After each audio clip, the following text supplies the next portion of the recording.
तर लक्षात घ्या, आपण इयत्ता 9वीचं प्रकरण 9 विषय भूगोल त्या विषयामध्ये जो एक मुद्दा आहे आणि तो बऱ्याच जणांना कन्फ्यूज करणार आहे, तर तो सर्वांसाठी अतिशय सोप्या पद्धतीमध्ये या ठिकाणी एक तुम्हाला समजून सांगण्यात येईल. तर त्यासाठी तो मुद्दा आहे व्यापार. तुम्हाला सगळ्यांना व्यापार काय आहे तो तर माहितीच आहे, परंतु आयात निर्यात संतुलित व्यापार हे कशाला म्हणतात हे सर्व तुम्हाला मुद्देसूदपणे इयत्ता 9वीची विद्यार्थिनी पूनम मांजरे ही या ठिकाणी तुम्हाला सांगेल.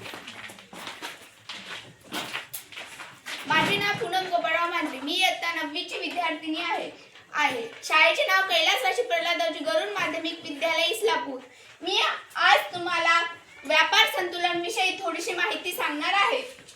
तर व्यापार संतुलन शिकताना आपल्याला आयात आणि निर्यात म्हणजे काय ते माहित करून घेणे आवश्यक असते.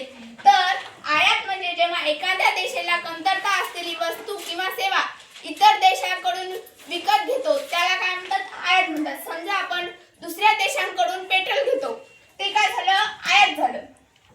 आणि निर्यात म्हणजे काय, निर्यात म्हणजे जेव्हा एखाद्या देशाला गरजेपेक्षा जास्त उत्पादन होते तेव्हा ते उत्पादन गरज असलेल्या देशांना विकतो तेव्हा त्याला निर्यात असे म्हणतात.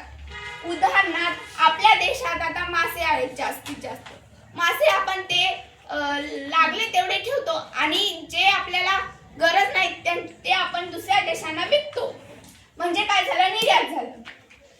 आता आपण व्यापार संतुलन बघणार आहोत. व्यापार संतुलन म्हणजे जेव्हा आयातीचे मूल्य हे निर्यातीच्या मूल्यापेक्षा जास्त असते तेव्हा त्याला काय म्हणतात, प्रतिकूल व्यापार म्हणतात. अनुकूल व्यापार म्हणजे काय, जेव्हा निर्यातीचे मूल्य हे आयातीच्या मूल्यापेक्षा जास्त असते तेव्हा त्याला अनुकूल व्यापार असे म्हणतात. जेव्हा आयातीचे मूल्य व निर्यातीचे मूल्य जवळपास सारखे